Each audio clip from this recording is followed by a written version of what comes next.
సోలా ఫీడే అంటే విశ్వాసం ద్వారా మాత్రమే అన్నటువంటి అంశాన్ని గురించి నేను కొన్ని తలంపులు మీతో పంచుకుంటున్నాను.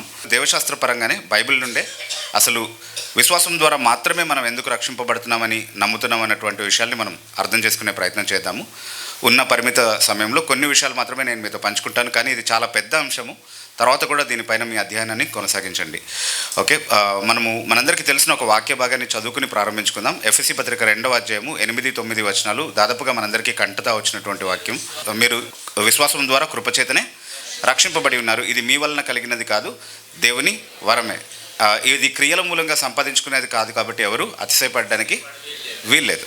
ఓకే, సో అయితే విశ్వాసం ద్వారా ఇక్కడ 3 విషయాల గురించి అపోస్తలుడు ప్రస్తావిస్తున్నాడు: కృప, విశ్వాసము, రక్షణ. కృప, విశ్వాసము, రక్షణ. వాటి గురించి మాట్లాడుతూ ఇది మీ వలన కలిగినది కాదు, దేవుని వరమే అంటున్నాడు.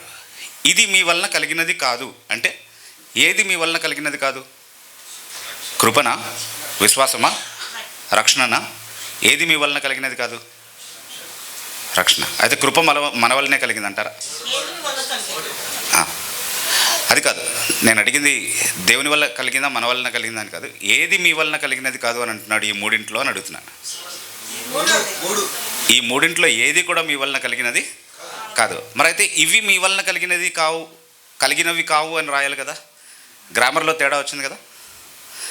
ఇది అని ఎందుకు రాశారు అని అంటే ఇదంతా కూడా ఒక ప్రక్రియ గురించి మాట్లాడుతుంది అన్నటువంటి విషయాన్ని అర్థం చేసుకోవాలి మనం. అంటే దేవుడు తన కృప చేత మనలో విశ్వాసం కలిగించి ఆ విశ్వాసం క్రియల రూపంలో వ్యక్తపడేలా చేసి ఈ పరిశుద్ధమైనటువంటి దైవికమైనటువంటి పద్ధతిలో మనల్ని రక్షిస్తాడు. ఈ రక్షణ ప్రణాళిక లేకపోతే ఈ రక్షించేటటువంటి పద్ధతి లేకపోతే ఇందులో ఉన్నటువంటి ఏ ఆస్పెక్ట్ కూడా మీ వలన కలిగినది కాదు. అదంతా కూడా దేవుని వరమే. It's all of grace, it's all his gift. Okay, so అది చాలా స్పష్టంగా ఇక్కడ అర్థం చేసుకోగలుగుతున్నాం. అయితే ఇది దేవుని వరమే అని చెప్పినప్పుడు చాలా స్పష్టంగా మనం అర్థం చేసుకునేది ఏంటి అంటే it is given to us as a gift. ఇందాక చెప్పారు కదా, దానం. అది ఉచితంగా ఇవ్వబడినటువంటి దానం, మనం సంపాదించుకున్నది కాదు. ఒకవేళ మనం సంపాదించుకుని ఉంటే దాన్ని ఏమని పిలిచి ఉండేవాళ్ళు? మనం సంపాదించిన దాన్ని ఏమంటాము? స్వార్జితం, జీతం కదా. కానీ ఇది మనం సంపాదించుకున్నది కాదు, వరంగా ఇవ్వబడింది, ఉచితంగా ఇవ్వబడింది అని చెప్తున్నారు. ఇది వరంగా ఇవ్వబడింది, మన వలన కలిగినది కాదు అని చెప్పడానికి, ఈ సత్యాన్ని బలంగా నొక్కి చెప్పడానికి చాలా ఆధారాలు బైబిల్ గ్రంథం మనకి ఇస్తూ ఉంది. మొట్టమొదటిగా ఈ సందర్భంలోనే మనం అర్థం చేసుకుంటే 2వ అధ్యాయము 1వ వచనంలో ఏమంటున్నాడు? మీరు మీ అపరాధముల చేతను పాపముల చేతను చచ్చిన వారై ఉండగా ఆయన క్రీస్తుతో కూడా బ్రతికించాడు అని అంటున్నాడు. ఎవరు క్రీస్తుతో కూడా మనల్ని బ్రతికించాడు? దేవుడు. అప్పటి వరకు మనం ఎలా ఉన్నాం అంటే రక్షణ లేని స్థితిలో ఈ భూమిలో పుట్టినటువంటి ప్రతి ఒక్క వ్యక్తి కూడా చచ్చిన స్థితిలోనే ఉన్నాడు. మనం చచ్చి పుట్టిన వాళ్ళం. We were still born as far as our spiritual state is concern కదా. అంటే ఇక్కడ చావు అని దేని గురించి అంటున్నాడు? ఆత్మీయ మరణాన్ని గురించి అంటున్నాడు. ఓకే, చచ్చిన స్థితిలో ఉన్నటువంటి వ్యక్తి విశ్వసించడము అనేది సాధ్యమా? చనిపోయినటువంటి వ్యక్తి ఏదైనా క్రియ చేయడం లేకపోతే ఏదైనా స్పందన కలిగి ఉండడం అనేది సాధ్యమా? కాదా? కాదు. ఒకవేళ స్పందించగలిగితే దాన్ని చావు అనడం సరైన అలంకారం అవ్వదు కదా. మన స్థితిని వర్ణించేటటువంటి సరైనటువంటి అలంకారం అవ్వదు. ఓకే, కాబట్టి మనం చచ్చిన స్థితిలో ఉన్నాము అని అంటే దాని అర్థం ఏంటి అంటే మనం విశ్వసించగలిగేటటువంటి స్థితిలో లేము. అయినా మనం విశ్వసించాం కదా. ఎలా విశ్వసించాము? కృపచేత. అంటే ముందు దేవుడు బ్రతికించేటటువంటి కార్యాన్ని చేశాడు కాబట్టి విశ్వసించగలిగేటటువంటి సామర్థ్యం మనకు పరిశుద్ధాత్మ ద్వారా అనుగ్రహించబడింది కాబట్టి విశ్వాసం వరం అని అర్థం చేసుకుంటున్నాం. ఈరోజు చాలామంది ఇలా ప్రకటించడం మనం వింటూ ఉంటాం. నువ్వు దేవుని కోసం ఒక్క అడుగు వేస్తే దేవుడు మీకోసం మిగతా 99 అడుగులు వేస్తాడు అని చెప్తూ ఉంటారు కదండి. చాలాసార్లు వినుంటాం మనం అది. బట్ వాస్తవం ఏంటి అంటే బైబిల్ బోధించేటటువంటి సత్యం ఏంటి అంటే ఆ మొదటి అడుగు వేసే సామర్థ్యం నీకు లేదు. ఎందుకంటే నువ్వు చచ్చిన స్థితిలో ఉన్నావు. నువ్వు వేయలేనటువంటి ఆ మొదటి అడుగు దేవుడే వేసి మిగతా 99 అడుగులు నువ్వు దేవుని కోసం వేయడానికి ఆయన నీకు సామర్థ్యాన్ని అనుగ్రహిస్తాడు. అది బైబిల్ బోధించేటటువంటి సత్యం. దాన్ని రివర్స్ చేశారు కదండి. మనం వేస్తే దేవుడు మిగతా 99 అడుగులు వేస్తాడు. నువ్వు ఆ 99 అడుగులు నువ్వే వేయాలి. కానీ అది వేసే సామర్థ్యం ఆయన నీకు ఇవ్వడము అనేటటువంటి మొదటి అడుగు ఆయన వేయందే నువ్వు అది చేయడం అనేది సాధ్యం కాదు. అందుకే విశ్వాసం అనేది వరం, అది నీ వలన కలిగినది కాదు. ఇది ఒక వరం కాబట్టే విశ్వాసం ద్వారా మాత్రమే, అంటే దేవుడిచ్చేటటువంటి వరం కాబట్టే విశ్వాసం ద్వారా మాత్రమే రక్షింపబడగలవు అని చెప్తున్నాం. ఎందుకనంటే దేవుడు దేన్ని మంచిదిగా అంగీకరిస్తాడు అని అంటే ఆయన స్వయంగా చేసినటువంటి ఒక క్రియను మాత్రమే ఆయన మంచిదిగా అంగీకరిస్తాడు. ఇది మనము సృష్టి ప్రారంభం నుండి చూస్తున్నటువంటి నియమమే. ప్రతిరోజు దేవుడు తన సృష్టిని జరిగించిన తర్వాత ఏమన్నాడు? ఇది మంచిది అన్నాడు. అన్నీ సృష్టించిన తర్వాత ఏమన్నాడు? ఇది చాలా మంచిది అన్నాడు కదండి. అయితే మనిషి చేస్తున్నటువంటి క్రియల గురించి, అవి నీతి క్రియలైనా సరే దేవుడు ఏమన్నాడు? అవి మురికి గుడల్లాగా ఉన్నాయన్నాడు. మరి ఆయనకు అంగీకారమైనటువంటి విశ్వాసము మన వలన కలిగితే దాన్ని అంగీకరిస్తాడు ఆయన? అంగీకరించడు. అది ఆయనే చేసినటువంటి అద్భుతమై ఉండాలి, ఆయనే సృష్టించినటువంటి విశ్వాసమై ఉండాలి. అప్పుడు మాత్రమే అది ఆయనకు అంగీకారంగా ఉంటుంది. అది మంచిది అన్నటువంటి సాక్ష్యం ఆయన నుండి పొందగలం. కాబట్టి ఖచ్చితంగా అది ఆయనే వరంగా ఇస్తాడు అన్నటువంటి విషయాన్ని మనం అర్థం చేసుకోవాలి. అయితే మనము చనిపోయినటువంటి స్థితిలో ఉండి మనం విశ్వసించలేము కాబట్టి ఆయనే అనుగ్రహించాడు ఈ విశ్వాసాన్ని, ఇది ఆయన మూలంగా కలిగిందే అని నిర్ధారించేటటువంటి ఇంకా చాలా వాక్య భాగాలు ఉన్నాయి బైబిల్లో. ఇంకొక ఉదాహరణ తీసుకుందాం మనం. యోహాను సువార్త 6వ అధ్యాయము 44వ వచనాన్ని ఒకసారి గమనిస్తే, యోహాను సువార్త 6వ అధ్యాయము 44వ వచనం, నన్ను పంపిన తండ్రి వారిని ఆకర్షిస్తేనే తప్ప ఎవరునూ నా వద్దకు రాలేరు. ఎవరునూ నా వద్దకు రాలేరు అన్నది యేసుక్రీస్తు ప్రభు ఇస్తున్నటువంటి statement. No man can come, period.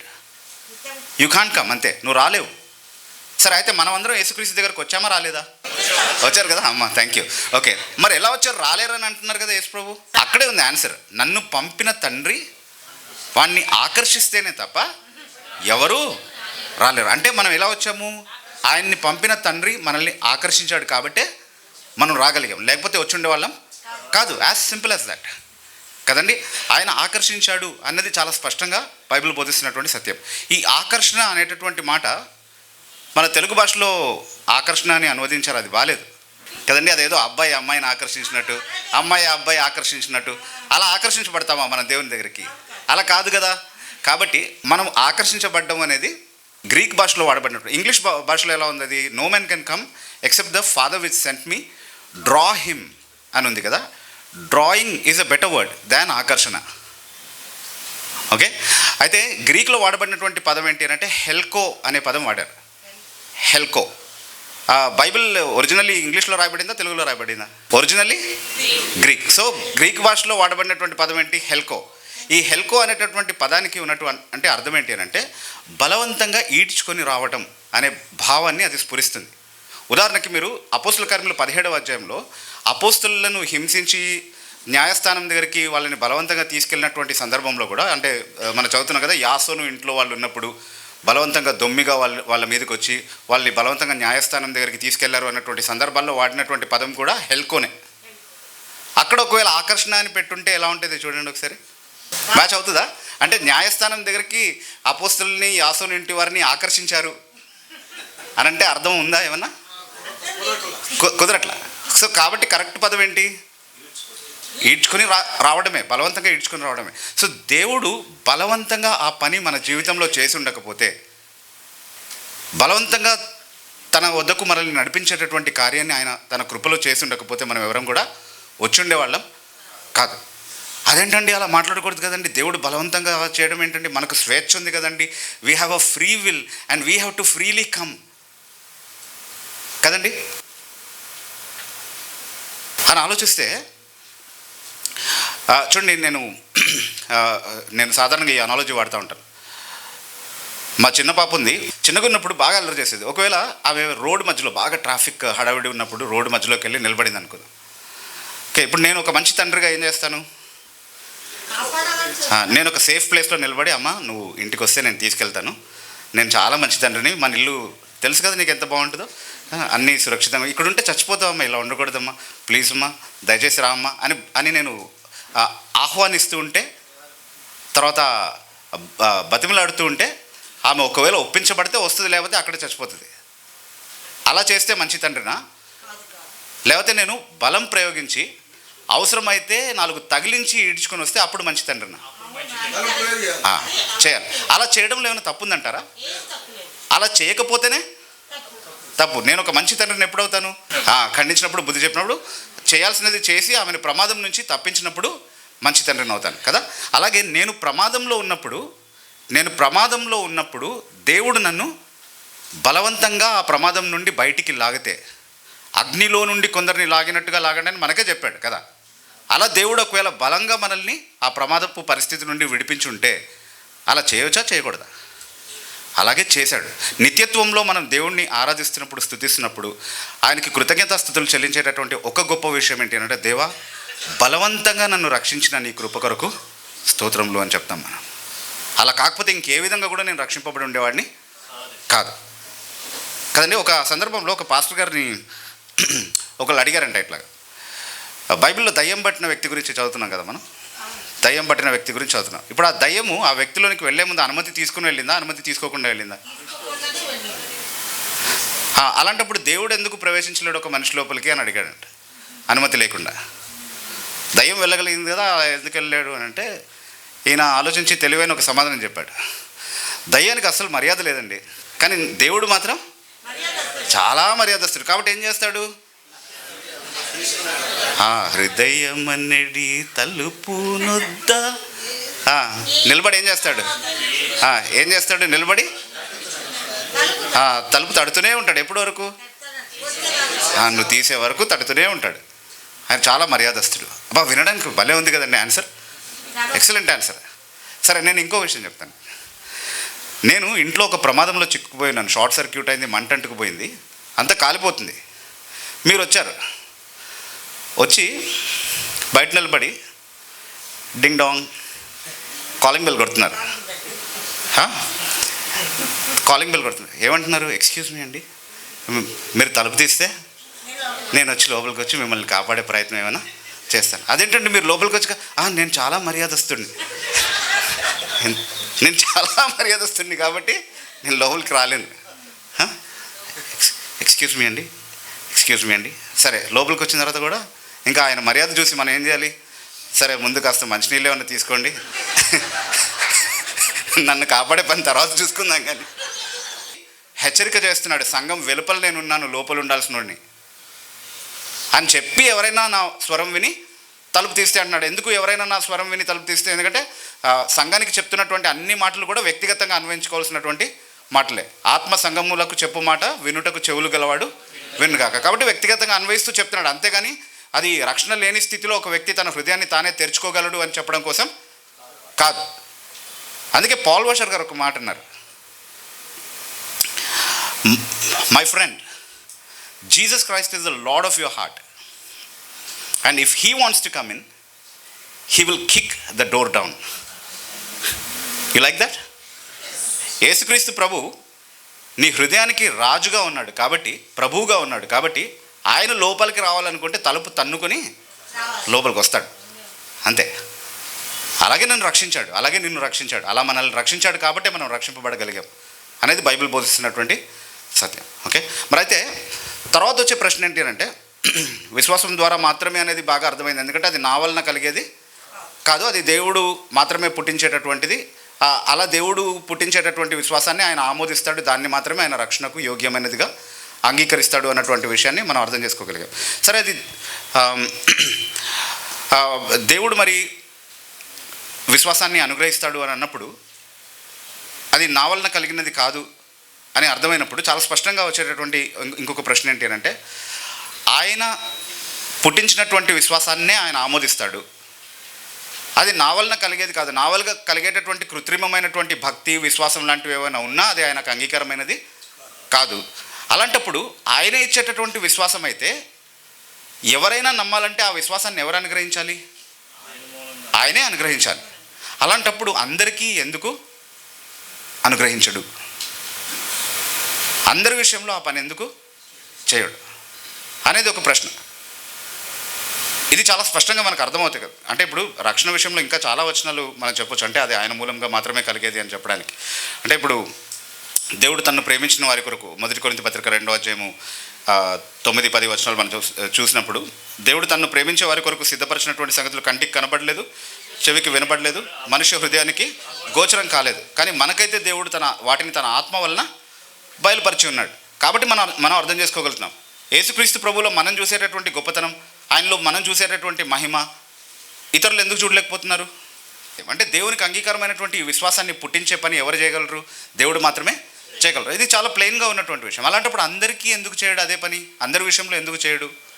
ఎందుకు అందరికీ చేయడు అని అంటే ఫస్ట్లీ మనం అర్థం చేసుకోవాల్సింది ఏంటంటే అసలు ఎవరి విషయంలోనూ అది చేసే బాధ్యత కానీ ఎవరైనా అది ఆయన నుండి పొందేటటువంటి అర్హత కానీ లేనటువంటి స్థితిలో ఉన్నారు. అంటే దేవుడు ఎవరి విషయంలో అలా చేయడానికి బాధ్యుడు కాదు, ఆయన ఎవరికి రుణపడి లేడు అన్నటువంటి విషయాన్ని మనం అర్థం చేసుకోవాలి.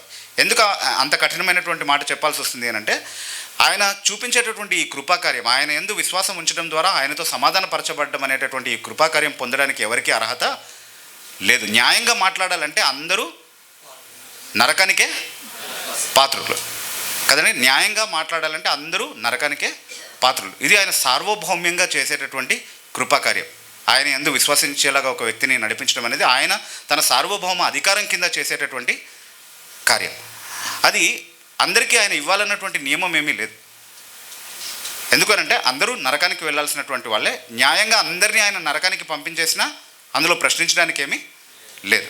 అలాంటి స్థితిలో కొందరిని మాత్రమే రక్షించడం ద్వారా తన కృపా మహిమకు కీర్తి ఆయన తెచ్చుకోవాలని అనుకుంటే, దాని ద్వారా తన కృపను ఆయన ప్రదర్శించాలన్నటువంటి సంకల్పాన్ని కలిగి ఉంటే, ఆ సంకల్పంలో భాగంగా ఒకవేళ మనల్ని రక్షించుంటే అది కేవలం ఆయన కృప ద్వారా ఆయన ఇచ్చినటువంటి విశ్వాసమే అనేది చాలా స్పష్టంగా మనకు అర్థమవుతుంది.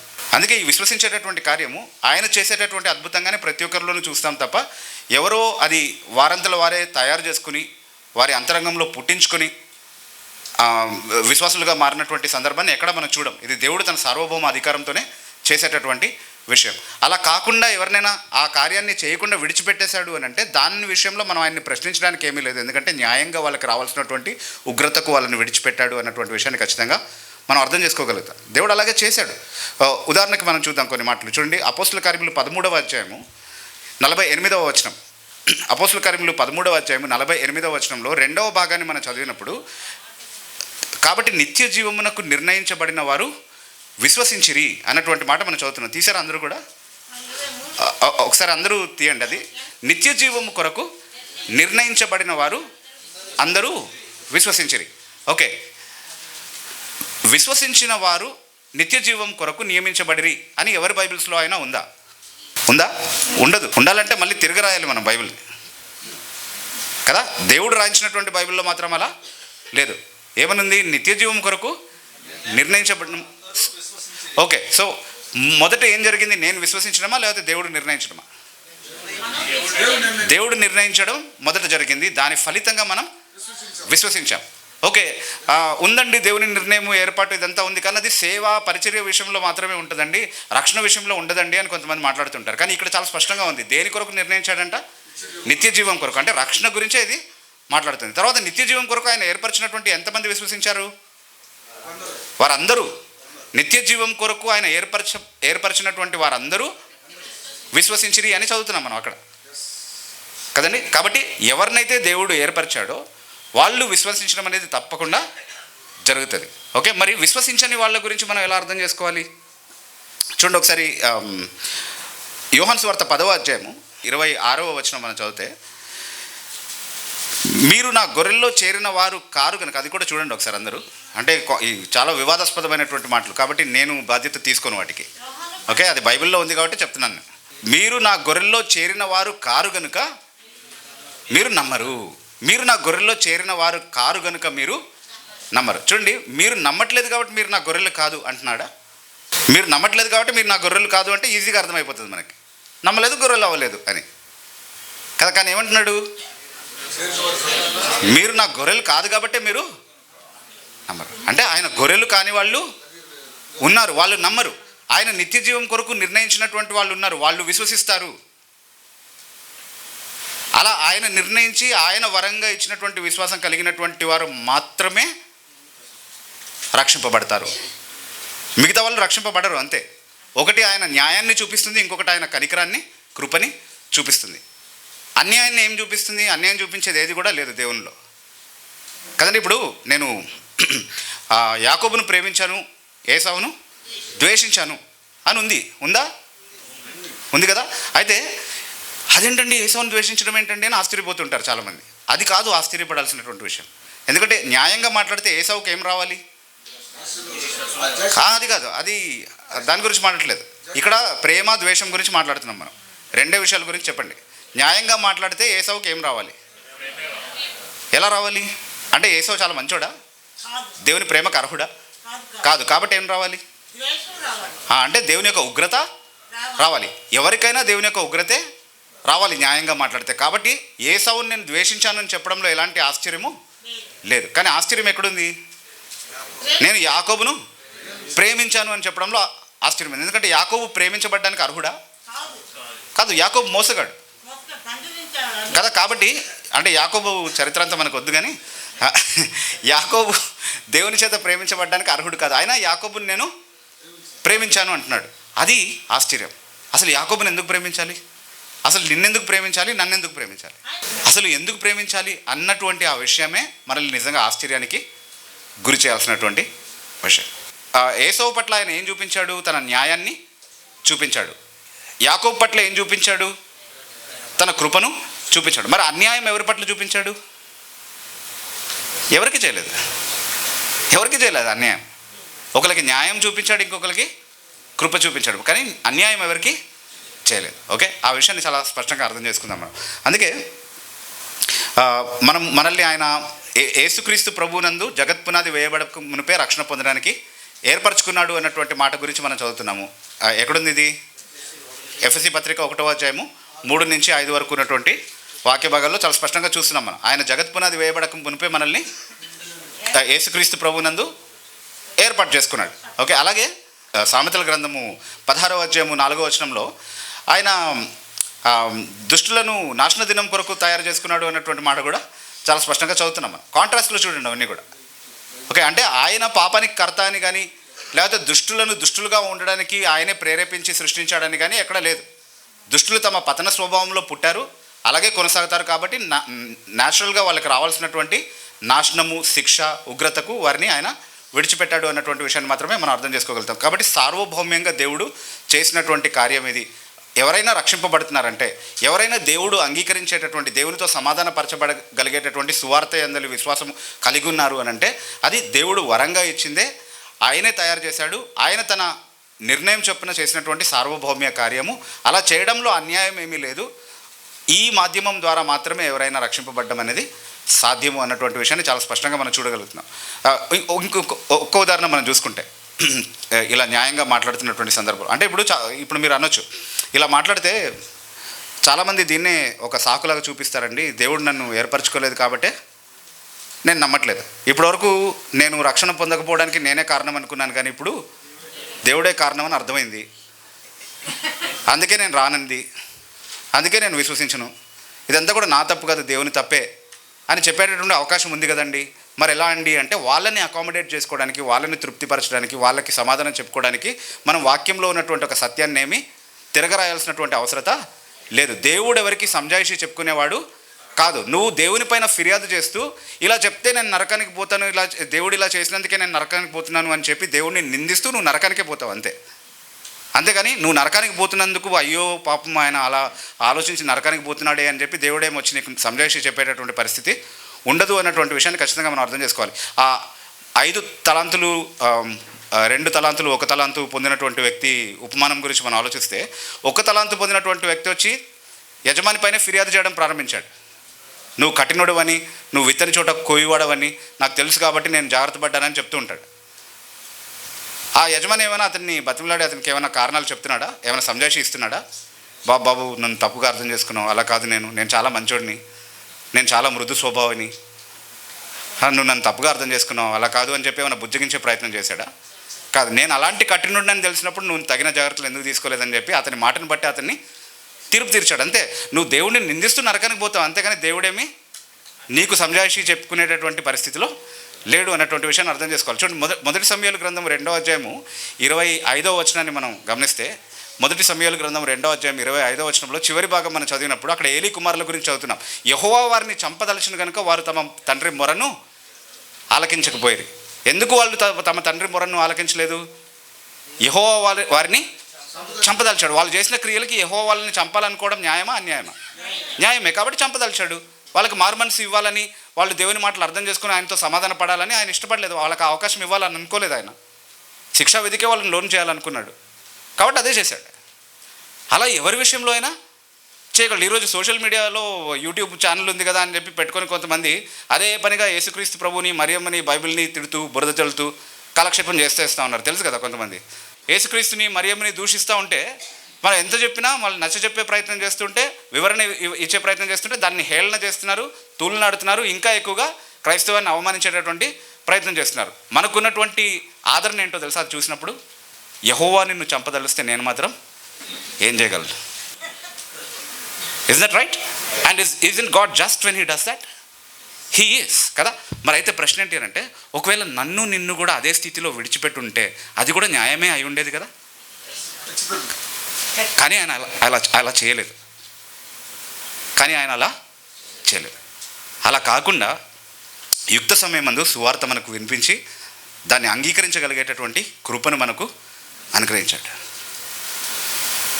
అంటే మనం మిగతా వారి కంటే మంచి వాళ్ళము, మిగతా వారి కంటే సువార్తను బాగా అర్థం చేసుకునే సామర్థ్యం కలిగినటువంటి వాళ్ళము కాబట్టి మనకి అవకాశం ఇచ్చాడు అని అనుకుందామా? లేదండి, అలా ఏం కాదు. మనం కూడా అంటే ఎఫెసీ పత్రిక 2వ అధ్యాయంలోనే 2-3 వచనాల్లో చెప్తున్నాడు కదా, మనం కూడా వాయుమండలపు అధిపతి అధికారం కింద ఉన్నాం, మనం కూడా దేవుని ఉగ్రత పాత్రులమై ఉన్నాం. కడమ వారి వలె, అంటే ఇప్పుడు ఎవరైతే రక్షణ లేని స్థితిలో ఉన్నారో వారి వలె మనం కూడా ఉగ్రతకు పాత్రులంగానే ఉన్నాం, ఉగ్రతకే అర్హులుగా ఉన్నాం. అయితే 10,000 మందిని దాటిపోయినటువంటి ఆ కృప నిన్ను దాటిపోకుండా నీ దగ్గర నిలిచింది, నిన్ను బ్రతికించింది, నీకు విశ్వసించేటటువంటి కృపను ఇచ్చింది. అది ఇచ్చి ఉండకపోతే నువ్వు రక్షింపబడి ఉండేవాడివి కాదు. కాబట్టి విశ్వాసం ద్వారా మాత్రమే రక్షణ, అది కూడా దేవుడు వరంగా అనుగ్రహించేటటువంటి ఈ విశ్వాసం ద్వారా మాత్రమే రక్షణ. ఇది పక్కన పెట్టి రోమన్ క్యాథలిక్ సంఘం చేసినట్టుగా, ఇదిగో నువ్వు మోకాళ్ళ మీద మెట్లు ఎక్కితే, ఇందాక చెప్పారు కదా చాలా విషయాలు, ఇవన్నీ చేస్తే నీకు రక్షణ వస్తుంది అని చెప్పడము, రక్షణ లేనటువంటి ఒక వ్యక్తికి రక్షణ నిశ్చయతను కల్పించేటటువంటి ఒక ఘోరమైనటువంటి అపరాధం. దేవుడు మన హృదయంలో కలిగించినటువంటి అద్భుతం ఏదైతే ఉందో, విశ్వాసం అనేటటువంటి ఈ వరం ఏదైతే ఇచ్చాడో, అది మాత్రమే నేను నిజంగా రక్షింపబడ్డాను అన్నటువంటి వాక్యానుసారమైనటువంటి నిశ్చయత కలిగి ఉండడానికి ఆధారం. అది కాకుండా నేను ఇంకేది చేసినా ఆ నిశ్చయత పొందడం అనేది సాధ్యం కాదు. రోమన్ క్యాథలిక్ సంఘం వారు మాత్రమే కాదు, నువ్వు చనిపోయిన తర్వాత కూడా ఎవరైనా నీ కోసం ఏదైనా పుణ్యకార్యాలు చేస్తే నువ్వు మళ్ళీ పర్గటరీ నుండి విడిపించబడి పరలోకానికి వెళ్ళేటటువంటి అవకాశం వస్తుందని నమ్మింది రోమన్ క్యాథలిక్లు మాత్రమే కాదు. అలా ఈరోజు నమ్ముతున్నటువంటి ప్రొటెస్టెంట్స్ కూడా చాలామంది ఉన్నారు. ఓకే, అంటే మీరు చెప్తే ఆశ్చర్యపోతారు, కానీ దేవదాసయ్య గారు అది నమ్మారు. ముంగమూరి దేవదాసయ్య గారు, సాధు సుందర్ సింగ్ అది నమ్మాడు. సాధు సుందర్ సింగ్ బయోగ్రఫీ మాత్రమే చూసి అబ్బో గొప్పోడు, చాలా దేవుని సేవకుడు అని అనుకుంటున్నారు. వేరొక సువార్త ప్రకటించినటువంటి ప్రముఖుల్లో సాధు సుందర్ సింగ్ ఒకరని చెప్పడానికి నాకు ఎలాంటి సందేహం లేదు. ఆయన ఇతర రచనలు చదవండి, ఆ తర్వాత నా మాట తప్పైతే నన్ను ఖండించండి. సో ఇది రోమన్ క్యాథలిక్ సంఘానికి మాత్రమే ఆపాదించాల్సినటువంటి నేరం కాదు. మనము చాలా ప్రముఖులు, చాలా గొప్ప వాళ్ళు అనుకుంటున్నటువంటి వాళ్ళు కూడా ఇలాంటి తప్పుడు బోధలే చేశారు అన్నటువంటి విషయాన్ని మనం అర్థం చేసుకోవాలి. సరే, ఇంకొక చిన్న ఆస్పెక్ట్ ఉంది. అంటే ఇప్పుడు నేను నమ్మాను, యేసుక్రీస్తు ప్రభునందు విశ్వాసం ఉంచి రక్షింపబడ్డాను, అది మాత్రమే కదా దేవుడు అంగీకరించేటటువంటి విషయం. యేసుక్రీస్తు నందు విశ్వాసం ఉంచాను. సరే, నేను విశ్వాసం ఉంచాను కాబట్టి క్రియల మూలంగా రక్షణ రాదు. కాబట్టి ఇప్పుడు నేను ఇష్టానుసారంగా బ్రతికేటటువంటి అనుమతి నాకు ఇవ్వబడిందా? అంటే నేను విశ్వసించడం అనేది పాపం చేయడానికి లైసెన్స్ అనుకోవచ్చా? అలా అనుకుంటున్నారు కదా చాలామంది. అంటే నేను నమ్మాను, అప్పుడెప్పుడో 1947లో మోకరించి యేసయ్య నా హృదయంలోనికి రా, నాకు రక్షకుడిగా ఉండు అని ప్రార్థన చేశాను. కాబట్టి ఇప్పుడు యేసయ్య నా హృదయంలో ఉన్నాడు, కాబట్టి నేను దయ్యంలా జీవించినా పర్వాలేదు, విశ్వాసం ద్వారా నేను నీతిమంతుడిగా తీర్చబడ్డాను, కాబట్టి నేను నరకంలో పడకుండా ఆయనే నన్ను కాపాడుతాడు అని ఎందుకు అనుకోకూడదు? ఎందుకో నేను చెప్తాను. ఎందుకనంటే ఆయన పరిశుద్ధుడై ఉన్నాడు, ఎక్సలెంట్ పాయింట్. కాబట్టి ఆయన వరంగా సృష్టించినటువంటి విశ్వాసం కూడా పవిత్రమైనటువంటి విశ్వాసం. అది హృదయాన్ని పవిత్రపరిచేటటువంటి విశ్వాసం. అది క్రియల్లో రుజువు చేయబడేటటువంటి విశ్వాసం. అది క్రియలు లేని స్థితిలో ఉంటే అది మృతమైనది అని దేని గురించి అయితే బైబిల్ చెప్తుందో దాని నుండి వేరు చేయబడాల్సినటువంటి విశ్వాసం. అలాంటి విశ్వాసాన్ని దేవుడు మనకు అనుగ్రహించాడు. ఒక విషయం హెచ్చరికగా గుర్తుపెట్టుకోండి, అన్ని విశ్వాసాలు రక్షణార్థమైనవి కావు. క్రీస్తునందలి అన్ని విశ్వాసాలు కూడా రక్షణార్థమైనవి కావు. అంటే నేను క్రీస్తునే విశ్వసిస్తున్నాను అన్నటువంటి భ్రమతో నరకానికి పోయేటటువంటి ప్రమాదం ఉందంటే ఖచ్చితంగా ఉంది. ఎందుకనంటే రక్షణార్థమైనటువంటి విశ్వాసంలో ఉన్నటువంటి స్వభావం ఏంటి అని అంటే అది మంచి క్రియలను కలిగిస్తుంది మనలో. అంటే ఏ మంచి క్రియల్ని? లోకం ఎరిగినటువంటి ఒక మంచి ఒక నీతి ఉంది, దాని గురించి బైబిల్ మాట్లాడట్లేదు. కానీ బైబిలే నిర్వచించినటువంటి నీతి ఏదైతే ఉందో ఆ నీతికి అనుగుణమైనటువంటి క్రియల్ని మన హృదయంలో పుట్టించే స్వభావం కలిగి ఉంటుంది ఆయన అనుగ్రహించినటువంటి విశ్వాసంలో. అందుకే ఏమంటున్నాడు 10వ వచనంలో, మనం 8-9 వచనాలు చదివి ఫుల్ స్టాప్ పెట్టి ఇంటికి వెళ్ళిపోతే కష్టమవుతుంది. బ్యాలెన్స్ ఏంటి? 10వ వచనంలో ఏమంటున్నాడు? ఎఫెసీ పత్రిక 2వ అధ్యాయంలో 8-9 వచనాలు చదివిన తర్వాత, వాటి యందు మనము నడుచుకునే వాళ్ళని దేవుడు ముందుగా సిద్ధపరిచిన సత్క్రియలు మనం చేయుటకు మనం యేసుక్రీస్తునందు సృష్టింపబడిన వారమై ఆయన చేతి పని అయి ఉన్నాం. అంటే రక్షణలో ఆయన మనల్ని నూతన సృష్టిగా చేశాడు యేసుక్రీస్తులో. ఎందుకని? ఎందుకంటే దేవుడు ముందుగా మనం చేయాలని నిర్ణయించినటువంటి మంచి క్రియలు ఏవైతే తన వాక్యంలో బయలుపరిచించాడో అవి చేయడం కోసం మనల్ని రక్షించాడు. సో కృపచేత ఉచితంగా విశ్వాసం అనేటటువంటి వరం పొందుకున్నటువంటి వారికి ఉన్నటువంటి రుజువు ఏంటి అని అంటే, వాళ్ళు దేవుడు ముందుగా సిద్ధపరిచినటువంటి సత్క్రియల యందు ఆసక్తి గల ప్రజలుగా ఉంటారు. తీతుపత్రిక 2వ అధ్యాయము 14వ వచనం ప్రకారం సత్క్రియల యందు ఆసక్తి గల ప్రజలుగా మనం ఉండడానికే ఆయన మనల్ని రక్షించాడు. చీకటి నుండి తన ఆశ్చర్యమైన వెలుగులోనికి మనల్ని పిలిచిన వాని గుణాతిశయములను ప్రచురపరచడం కోసం ఆయన మనల్ని ఏర్పాటు చేసుకున్నాడు. కాబట్టి నేను ముందు ఎలా ఉన్నానో అలాగే ఉంటాను. అయితే ఇదివరకు పాప భీతి, శిక్షా భయం అనేది ఉండేది. ఆ పాప భీతి లేకుండా, ఏ భయము లేకుండా పాపం చేయడానికి లైసెన్స్ మాత్రమే రక్షణ అని ఒకవేళ నువ్వు అనుకుంటే, దేవుడు అనుగ్రహించినటువంటి విశ్వాసానికి నువ్వు పూర్తిగా అపరిచితుడివి అన్నటువంటి విషయాన్ని అర్థం చేసుకోవాలి. చాలామంది యేసుక్రీస్తు ప్రభువునందు విశ్వసించిన వాళ్ళు ఉన్నారు ఆయన పరిచర్య కాలంలో కూడా. నేను ఈ మాట చెప్పి ముగించేస్తాను. చాలామంది ఉన్నారు అలా విశ్వసించినటువంటి వాళ్ళు. మనము ఒక సందర్భంలో చదువుతున్నాం, యోహాను సువార్త 2వ అధ్యాయము 23-24 వచనాలు మనం చదివినప్పుడు, ఆయన యెరూషలేములో పస్కా పండుగ యందు చేసినటువంటి అద్భుత కార్యాలు చూసినప్పుడు అనేకులు ఆయన నామమందు విశ్వాసం ఉంచిరి అన్నటువంటి మాట చదువుతున్నాం మనం. ఎవరి నామందు విశ్వాసం ఉంచారు? యేసుక్రీస్తు ప్రభు నామందే విశ్వాసం ఉంచారు. అయితే ఆయన వారి హృదయంలో ఏముందో తెలుసు కాబట్టి తన్ను వారి వశము చేసుకొనలేదు. ఆయన మనుషుల ఆంతర్యమును ఎరిగినవాడు అన్నటువంటి మాట చెప్పబడింది. ఎందుకు ఆ మాట అంటున్నాడు అక్కడ? అంటే వారు విశ్వసించింది యేసుక్రీస్తు ప్రభు పైనే అయినప్పటికీ తనను వారి వశము చేసుకోకూడనిదేదో వారి హృదయంలో ఉన్నటువంటి విషయం ఆయనకు ఖచ్చితంగా తెలుసు. అది ఈరోజు కూడా తెలుసా? తెలీదా ఆయనకి? ఆ రోజు మాత్రమే తెలుసా? ఈరోజు కూడా తెలుసు. ఈరోజు కూడా ఆ ప్రమాదం ఉండేటటువంటి అవకాశం ఉందా లేదా? ఖచ్చితంగా ఉంది. నేను విశ్వసించానని నువ్వు అనుకుంటున్నావు, కానీ నీ విశ్వాసమందు ఆయనకు విశ్వాసం ఉందా? నీ నమ్మిక యందు ఆయనకు నమ్మకం ఉందా? లేదా నీ హృదయంలో ఏముందో నాకు తెలుసు కాబట్టి నన్ను నీ వశం చేసుకోలేను అనే పరిస్థితిలో ఒకవేళ మనం ఉన్నాం, అది మనల్ని మనం అందుకే అపొస్తలుడైన పౌలు ఏమంటున్నాడు? మీరు విశ్వాసం గలవారై ఉన్నారో లేదో మిమ్మల్ని మీరే పరీక్షించుకోండి.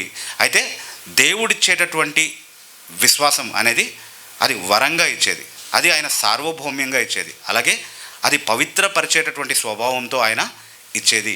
అలాంటి విశ్వాసం ఉన్నటువంటి వారు మాత్రమే రక్షింపబడతారు. కాబట్టి ఈ విశ్వాసం మినహా ఇంకా దేని ద్వారా కూడా మనం రక్షింపబడడం అనేది సాధ్యం కాదు. మనం విశ్వాసం గలవారమే ఉన్నామో లేదో మనం పరీక్షించుకునేటటువంటి కృప, దాన్ని నిర్ధారించుకొని భయంతోనూ వణుకుతోనూ మన స్వంత రక్షణను ప్రతిదినం కొనసాగించుకునేటటువంటి కృప దేవుడు మనందరికీ అనుగ్రహించును గాక. దేవుడి కొద్ది మాటలు దీవించును గాక.